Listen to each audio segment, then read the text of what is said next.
Today we're going to be looking at Germany and its revolutionary moment in the mid or in the late 1700s into the early 1800s.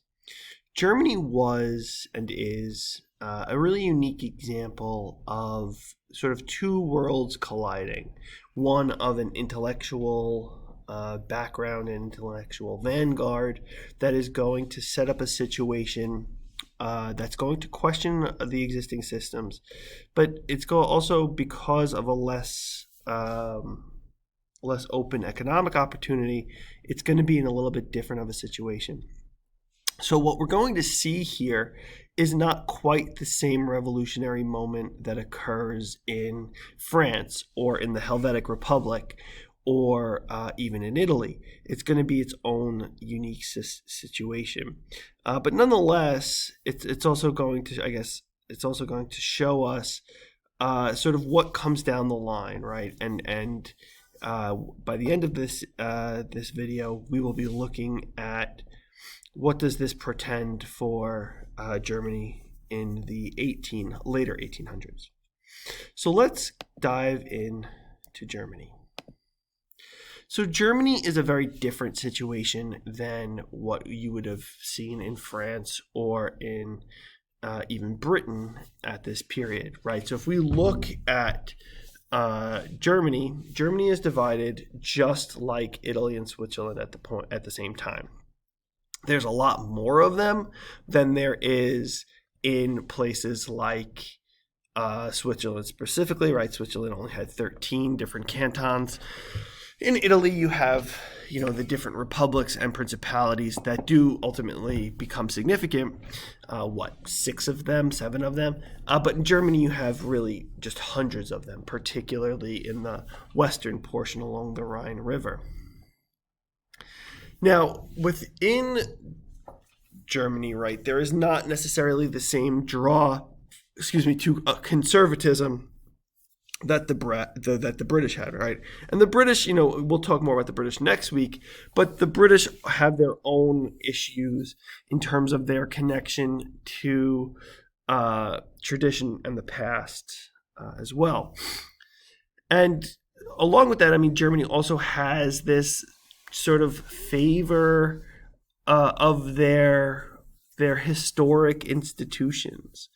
And the respect of the monarchy, at least among the overwhelming number of people. So what you see happening as a result is that there's just less of an attention towards the sort of burn everything to the ground that the French ultimately experience. For a lot of Germans, particularly in the university classes, they appreciate the ideals of the French Republic. They appreciate the ideals of liberty, fraternity, equality. They support opening up economic opportunity and opening up liberties, but they don't necessarily believe that the French have gone through it correctly. They have miscarried the potential. So before the 1800s, Germany does not have a large-scale revolution in the way that the other places do, right? Germany will not have a revolution before 1800. However, in the 1830s, they get involved. The Germans do get involved with revolutions in the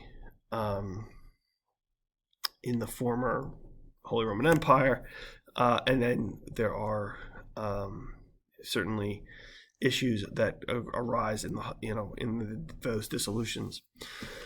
So this is what Germany looks like around 1800, right?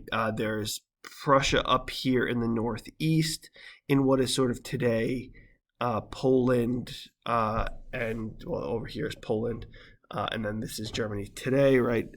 Berlin is where the cursor currently is. But then certainly when you get over here along the Rhine River, look at just the number of different principalities.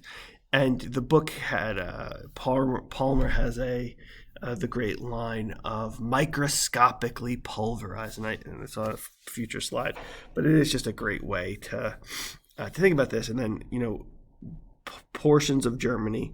The Holy Roman Empire comes through here. So the Holy Roman Empire, there's a portion of this that is part of the Holy Roman Empire.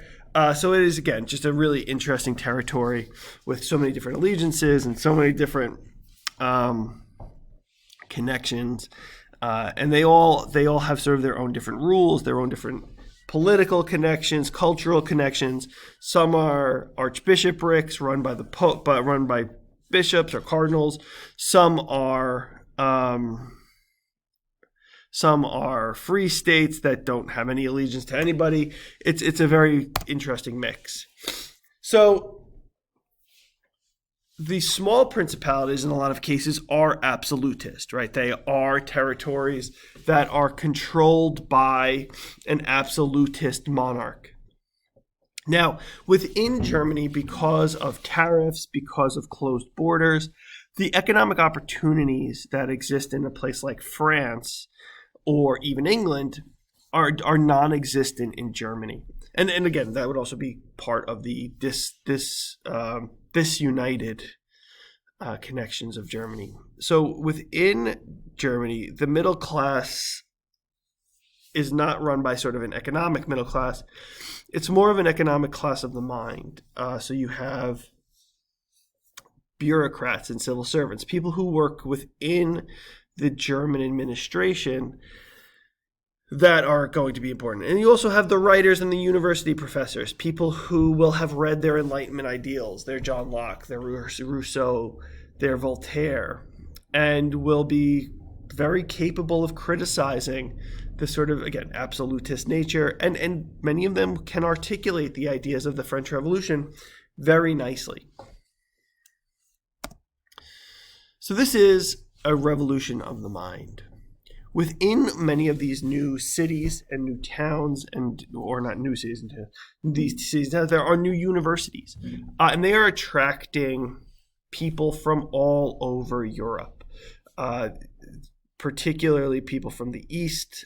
So you have a lot of people coming from the Holy Roman Empire, from what today would be Czechia, and would be Slovakia, Poland. And they are coming west into the German territories. So there is the new city of Jena, Jena. There's a new university that is established there, and there is other secret societies that are founded. Right, the Order of the Illuminati are founded as a principal secret society that meets and discusses the Enlightenment ideas. Freemasonry in Germany becomes more political than it was in other places. Freemasons would be part of the larger politically active classes. And the Freemason lodges are places where politics would be part of these conversations. So the goal, the sort of openness to the universities, the openness to the these political organizations leads to the creation of many political opportunities for the university professors and everyone else to be involved. Prussia was the largest state by the end of the 1700s within the German realm. Austria was probably equally as large and certainly equally as powerful, but Prussia had expanded throughout this period. So Prussia is here. And it is expanding here into what is today Poland, but then under Frederick the Great, who is king of Prussia from 1740 into the 1780s, winds up invading Silesia when Maria Theresa in Austria takes over, so that there is larger expansion of Prussia in this period, so that by 1795. Prussia is just a tremendous territory. Now, the emperor or the king of Prussia was a very powerful king, right? It's starting even before Frederick the Great in the 1740s. But once Frederick the Great comes to power, he really professionalizes the military more so than his predecessors had. But he also uses the military so that they expand, as I've said. And then when his grandson becomes, or I guess it's grandnephew, becomes king in 1793, there are some more liberal changes that occur, and the abolition of serfdom is part of that. Looking elsewhere within the German territories, right, there are other aspects of these liberal reforms that are going into place in a place like Saxony and in a place like Bohemia, which is over here. Saxony, Bohemia. Sorry, right there.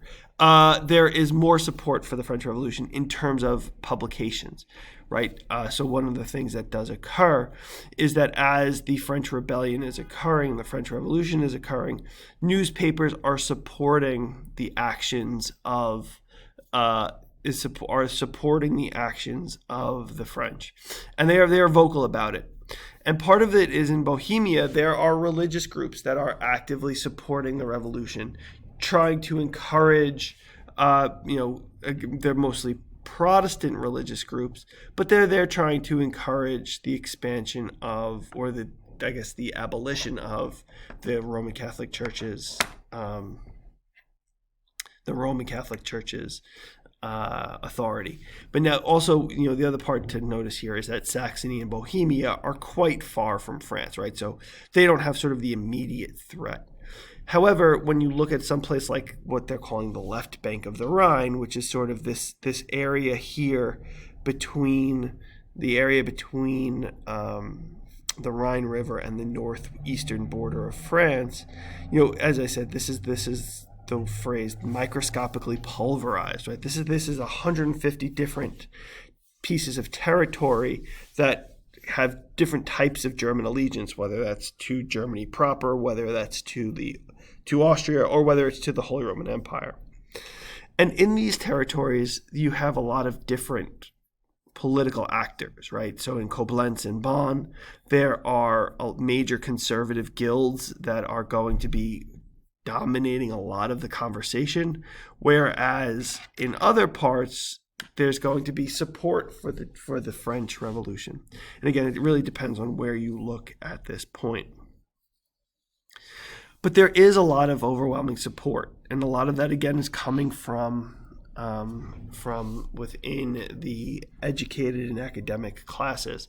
So you have George Forster, who is a German, I guess his name would be Georg, in German, Georg Forster, who he is born of some Scottish background, so he is a Protestant.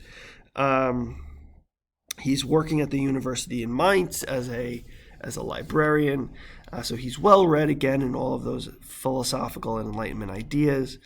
But he's also super well traveled, right? So he goes to Danzig in Poland. He goes to Vilna in Poland. He travels on the journeys of Captain Cook to Australia.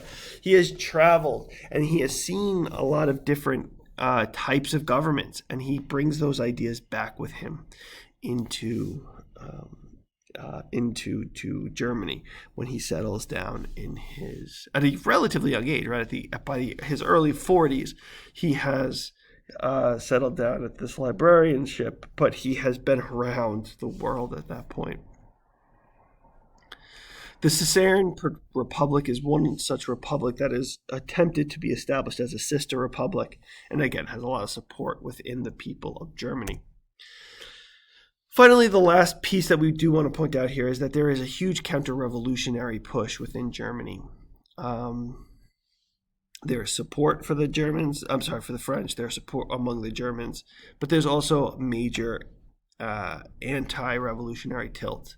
And within Germany that finds itself obviously among the nobility, and particularly because of the small states within the German territories. There's a large, powerful group of people who just do not support the ideas of the revolution because they have a lot of power in their small principalities.